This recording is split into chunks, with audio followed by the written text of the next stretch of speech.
जरा सोच कर तो देखिए कि अगर कोई जवान बेटी अचानक अपने घर से कहीं गायब हो जाए तो फिर उसके माता पिता के दिल पर क्या गुजरेगी। आज की कहानी में बिल्कुल उल्टा होता है। एक लड़की अचानक अपने घर से गायब तो हो जाती है, लेकिन बावजूद इसके उसके घर परिवार वाले उसे ढूंढने की कोशिश तक नहीं करते हैं। लेकिन आखिरकार एक सप्ताह के बाद एक ऐसी सच्चाई मालूम चलता है जिसे जानने के बाद हर कोई सोचने और समझने पर मजबूर हो जाता है। वाकई में दोस्तों, आज की जो कहानी है ये आपके भी शरीर के रोंगटे खड़े कर देने वाली है। नमस्कार, प्रणाम। मैं आपका भाई, आपका दोस्त अभय, और आप देख रहे हैं द कीप क्राइम। दोस्तों, आज की जो सच्ची कहानी मैं आपको सुनाने जा रहा हूँ, ये सच्ची कहानी है उत्तर प्रदेश के गोरखपुर शहर की। गोरखपुर का एक थाना पड़ता है चिलुआ ताल, और इसी चिलुआ ताल थाना क्षेत्र के अंतर्गत एक गांव आता है उमरपुर। बात कर रहा हूँ मैं पिछले साल 21 नवंबर की सुबह के लगभग 10 बजे के आसपास की। दरअसल इसी उमरपुर गांव के कुछ बच्चे जब आम के बगीचे में खेलने के लिए जाते हैं तो देखते हैं कि झाड़ियों में एक लड़की का डेड बॉडी पड़ा है। बच्चे जैसे ही उस डेड बॉडी को देखते हैं इस प्रकार से डर जाते हैं कि वहां से भागते हुए गांव में पहुंचते हैं और इस बात की जानकारी गांव के लोगों को देते हैं, जिसकी वजह से गांव के लोग भी वहां पर इकट्ठा हो जाते हैं। तभी उनमें से एक व्यक्ति इस बात की जानकारी नजदीकी थाने में देता है। इधर पुलिस को जैसे ही सूचना मिलती है, पुलिस अपनी टीम के साथ घटनास्थल पर पहुंचती है और सबसे पहले डेड बॉडी को चेक करती है। तो मालूम चलता है कि मरने वाली लड़की की उम्र है लगभग 15 से 16 साल के आसपास। दरअसल उसके शरीर पर 5 गोलियां ही नहीं मारी गई हैं, बल्कि किसी तेज धारदार हथियार से कई बार वार भी किया गया है, जिसे देखकर साफ अंदाजा लगाया जा रहा था कि जिसने भी इस लड़की की हत्या किया है इस लड़की से काफी खुन्नस खाया होगा, क्योंकि उसने अपनी सारी खुन्नस निकाल लिया था। उस लड़की की हत्या हुए भी काफी समय हो चुका था, क्योंकि उसके शरीर का सारा खून सूख चुका था। पुलिस जब उस डेड बॉडी के बारे में वहां पर मौजूद लोगों से पूछताछ करती है तो कोई भी व्यक्ति उस डेड बॉडी का शिनाख्त भी नहीं कर पाता है।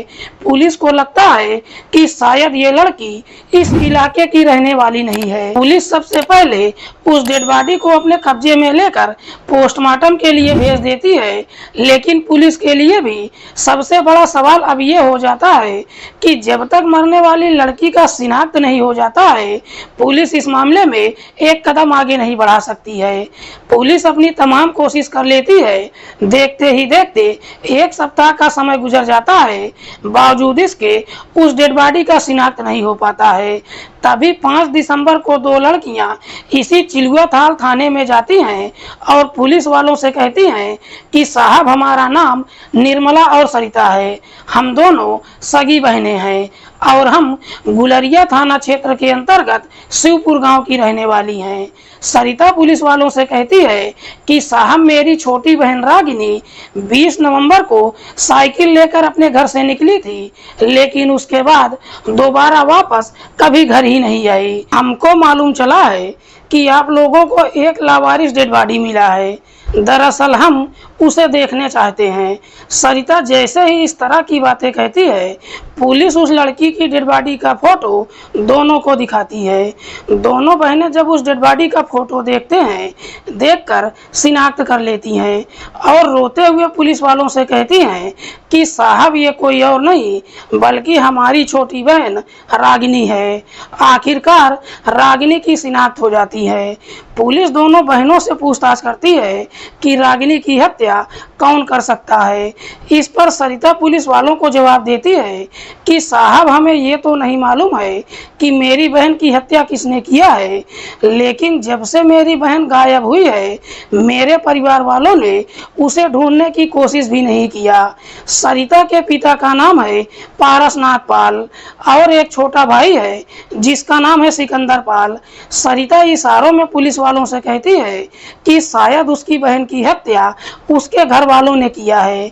सरिता जैसे ही इस तरह की बातें कहती है, पुलिस सरिता की तहरीर पर 5 दिसंबर को पारसनाथ के घर पर जाती है, जहां पर पुलिस की मुलाकात पारसनाथ, उसकी पत्नी और उसके बेटे से हो जाती है। पुलिस इन तीनों को अपनी हिरासत में लेकर थाने पहुंच जाती है और फिर इन तीनों को अलग अलग बिठाकर रागिनी की हत्या के बारे में सख्ती से पूछताछ करती है। पारसनाथ और उसकी पत्नी पुलिस को एक ही जवाब देते हैं कि साहब, हमने रागिनी की हत्या नहीं किया है। इस पर पुलिस पारसनाथ से सवाल करती है कि जब तुम्हारी बेटी 1 सप्ताह से गायब है तो तुमने उसकी गुमशुदगी की रिपोर्ट क्यों नहीं दर्ज करवाया। इस पर पारसनाथ कोई जवाब नहीं देता है, लेकिन पुलिस को इशारों से बताता है कि शायद इस बारे में उसके बेटे सिकंदर को मालूम है। पुलिस को जैसे ही इशारा मिल जाता है, पुलिस अब सिकंदर के साथ सख्ती से पेश आती है। पुलिस जैसे ही अपनी सख्ती दिखाना शुरू करती है, आखिरकार सिकंदर इस हत्या से पर्दा हटा देता है। लेकिन सिकंदर जब इस हत्या की पूरी कहानी बताता है, पुलिस सिकंदर की तहरीर पर एक और लड़के को गिरफ्तार करके लाती है। दरअसल इस कहानी की शुरुआत होती है इस घटना से ठीक 1 साल पहले। पारसनाथ के 3 बेटी और 1 बेटा है। अपनी 2 बेटियों की शादी भी कर चुका है और सबसे छोटी बेटी है रागिनी, जो अभी पढ़ाई कर रही है। लेकिन पढ़ाई के दौरान ही रागिनी का अपने ही गांव के रहने वाले राकेश कुमार के साथ प्रेम प्रसंग शुरू हो जाता है। दोनों के बीच में जब प्रेम प्रसंग शुरू होता है, दोनों एक दूसरे से मुलाकात ही नहीं करते हैं, बल्कि दोनों के बीच में संबंध भी बन जाता है। लेकिन ये सारी बातें ज़्यादा दिनों तक छिपती नहीं है और धीरे धीरे ये सारी बातें पूरे गांव में फैल जाती हैं और आखिरकार एक दिन इस बात की जानकारी रागिनी के परिवार वालों को भी मालूम चल जाता है। जब इस बात की जानकारी रागिनी के भाई सिकंदर को मालूम चलता है, सिकंदर एकदम से गुस्से में आ जाता है। जब इस बारे में जाकर अपनी बहन से पूछताछ करता है तो रागिनी अपने भाई से झूठ बोल देती है। रागिनी कहती है कि शायद कोई मुझे बदनाम करने की कोशिश कर रहा है, मेरा राकेश के साथ कोई संबंध नहीं है। हालांकि जब झूठ बोलती है, सिकंदर अपनी बहन को समझाते हुए कहता है कि अगर तुम्हारा राकेश के साथ अफेयर नहीं चल रहा है तो ये बेहतर है, ऐसी गलती करना भी मत, क्योंकि इस वजह से समाज में हमारी काफी बदनामी हो रही है। सिकंदर रागिनी को समझाकर चला तो जाता है, लेकिन रागिनी काफी परेशान हो जाती है। उसको समझ में नहीं आता है कि आखिरकार इस बात की जानकारी उसके घर वालों को मालूम कैसे चल गया। उसके बाद रागिनी काफी सतर्क रहने लगती है। बीच बीच में जब भी उसको मौका मिलता है, राकेश से मुलाकात करती है। लेकिन जैसे ही कुछ महीने का समय गुजरता है, एक दिन रागिनी अचानक अपने घर से कहीं गायब हो जाती है। रागिनी जब अपने घर से गायब हो जाती है, उसके परिवार वाले उसे ढूंढते हुए राकेश के घर पर जाते हैं तो मालूम चलता है कि रागिनी राकेश के साथ घर छोड़कर फरार हो चुकी है। उस वक्त रागिनी की उम्र मात्र 15 साल थी, जो नाबालिग थी। पारसनाथ ना तो थाने में जाता है और न ही अपनी बेटी की गुमशुदगी की रिपोर्ट दर्ज करवाता है, बल्कि सिकंदर के साथ रागिनी को हर जगहों पर ढूंढना शुरू कर देता है। आखिरकार एक दिन उसको कामयाबी भी मिल जाती है और उसे रागिनी मिल जाती है। लेकिन सिकंदर जब अपनी बहन को लेकर घर पर पहुंचता है तो कमरे में बंद करके उसकी बुरी तरीके से पिटाई करना शुरू कर देता है। जब बुरी तरीके से पिटाई करता है, उसे देखकर आखिरकार पारसनाथ का दिल पसीज जाता है और जाकर अपनी बेटी को बचा लेता है। सिकंदर अपनी बहन को छोड़ तो देता है, लेकिन उसे धमकी देते हुए कहता है कि अगर तुमने राकेश से मुलाकात करने की कोशिश भी किया तो याद रखना ये तुम्हारे लिए अच्छा नहीं होगा। उसके बाद रागिनी के घर परिवार वाले उसके ऊपर नजर रखना शुरू कर देते हैं, जिसकी वजह से रागिनी का घर से निकलना भी बिल्कुल बंद हो जाता है और रागिनी भी अपनी आदतों में सुधार ला देती है। जब कुछ महीने का समय गुजरता है, रागिनी के परिवार वालों को लगता है कि वाकई में उसकी बेटी सुधर चुकी है और राकेश को पूरी तरह से भूल चुकी है, जिसकी वजह से रागिनी के घर वाले उसके ऊपर ज्यादा सख्ती नहीं करते हैं। इधर जब रागिनी को लगता है कि उसके घर वाले उस पर भरोसा कर चुके हैं, वो फिर से राकेश से मिलना जुलना शुरू कर देती है। एक दिन जब राकेश से मुलाकात करती है, रोते हुए कहती है कि मेरे घर में मेरा दम घुट रहा है, तुम मुझे यहाँ से कहीं दूर लेकर चलो। जब घर छोड़ने की बात कहती है, राकेश उसे समझाते हुए कहता है कि तुम चिंता मत करो, मैं कुछ पैसों का इंतजाम कर रहा हूँ और जैसे ही मेरे पास कुछ पैसा हो जाएगा मैं तुम्हें यहाँ से कहीं दूर लेकर चला जाऊंगा। इसी सिलसिले में फिर से एक दिन रागिनी जाकर राकेश से मुलाकात करती है। जब दोनों एक दूसरे से संबंध बना रहे होते हैं, उसी वक्त रागिनी का भाई सिकंदर वहां पहुंच जाता है। सिकंदर जैसे ही इस तरह का नजारा देखता है, रागिनी का हाथ पकड़कर घर लेकर जाता है और फिर से उसकी बुरी तरीके से पिटाई करने लगता है। जब दूसरी बार अपनी बहन की पिटाई करता है, उस वक्त भी पारसनाथ अपनी बेटी को पिटते हुए देखता है, लेकिन पारसनाथ अपनी बेटी को बचाने की कोशिश नहीं करता है। उसको लगता है कि उसका बेटा बिल्कुल सही कर रहा है, क्योंकि रागिनी की वजह से उसका पूरा परिवार काफी परेशान हो चुका था। लेकिन सिकंदर उस दिन इस प्रकार से गुस्से में आ जाता है कि उसी दिन ही सोच लेता है कि रागिनी सुधरने वाली नहीं है। इसीलिए सिकंदर अपनी बहन को हमेशा के लिए इस दुनिया से हटाने का तय कर देता है। उसके बाद रागिनी को इस दुनिया से हटाने के लिए एक षड्यंत्र बनाता है और इसी षड्यंत्र के तहत अपने एक दोस्त कामदेव से मुलाकात करता है, जो व्यासनगर का रहने वाला है। दरअसल कामदेव के ऊपर पहले से ही कई सारे मुकदमे दर्ज हैं। सिकंदर जब कामदेव से मुलाकात करता है, अपनी बहन के बारे में सारी बातें बताता है। जब अपनी बहन को इस दुनिया से हटाने के लिए कहता है, कामदेव भी सिकंदर का साथ देने के लिए तैयार हो जाता है।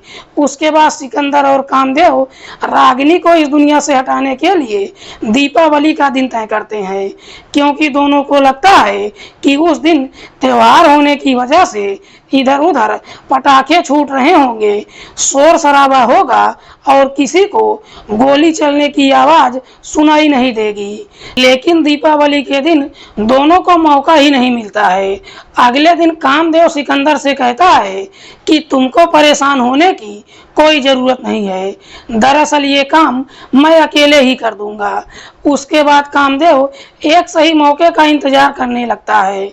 20 नवंबर की शाम के समय रागिनी जब अपने घर से निकलती है, रास्ते में ही कामदेव उसे मिल जाता है। कामदेव रागिनी से कहता है कि मैं राकेश का दोस्त हूँ, दरअसल राकेश तुमसे मिलना चाहता है, उसी ने मुझे तुम्हारे पास भेजा है और मैं तुम्हें लेने के लिए आया हूँ। जैसे ही इस तरह की बातें कहता है, रागिनी भी कामदेव की बातों में आ जाती है, अपनी साइकिल खड़ी कर देती है और कामदेव की बाइक पर बैठ जाती है। कामदेव रागिनी को वहां से लेकर उमरपुर गांव के बाहर आम के बगीचे में पहुंच जाता है। तब तक इधर अंधेरा हो चुका था। वहां पर अपनी बाइक रोक देता है। दोनों जब वहां पर पहुंचते हैं, रागिनी कामदेव से पूछती है कि राकेश कहां पर है। कामदेव उससे कहता है कि राकेश थोड़ी देर में आने वाला है। तब तक रात के लगभग 9 बज चुका था। इससे पहले कि रागिनी कुछ समझ पाती, कामदेव अपने पास से एक रिवॉल्वर को निकालता है और रागिनी के ऊपर एक पर एक 5 गोलियां चला देता है। इसमें से एक गोली उसके सर पर, दूसरी गोली उसके प्राइवेट पार्ट में और 3 गोलियां उसके पेट में लग जाती है, जिसकी वजह से रागिनी की घटनास्थल पर ही मौत हो जाती है। लेकिन कामदेव को इससे भी तसल्ली नहीं होती है कि रागिनी इस दुनिया को छोड़कर जा चुकी है। कामदेव अपने आप को तसल्ली देने के लिए अपनी बाइक से एक पेचकस निकाल कर लाता है और उसी पेचकस से रागिनी के पूरे शरीर पर कई जगहों पर वार कर देता है। जब कामदेव को पूरा भरोसा हो जाता है कि रागिनी की मौत हो चुकी है, उसके बाद रागिनी की डेड बॉडी को झाड़ियों में फेंक देता है और सिकंदर के नंबर पर फोन करता है और उससे कहता है कि काम हो गया है। अगले दिन सिकंदर अपने गांव में अफवाह फैला देता है कि रागिनी फिर से राकेश के साथ घर छोड़कर फरार हो गई है। लेकिन जैसे ही 2 दिन का समय गुजरता है, रागिनी के माता पिता को मालूम चल जाता है कि रागिनी इस दुनिया को छोड़कर जा चुकी है। लेकिन बावजूद इसके पारसनाथ ना तो थाने में जाता है और न ही अपनी बेटे की गुमशुदगी की रिपोर्ट दर्ज करवाता है। वाकई में सिकंदर जब यह पूरी कहानी पुलिस को बताता है, पुलिस पारसनाथ और उसकी पत्नी को छोड़ देती है, लेकिन सिकंदर और कामदेव को गिरफ्तार करके इन पर गंभीर धाराओं में मुकदमा दर्ज करके जेल भेज देती है। दोस्तों, इस पूरी घटना के बारे में आप क्या सोचते हैं? आप अपनी राय कमेंट बॉक्स में हमको जरूर दीजिएगा।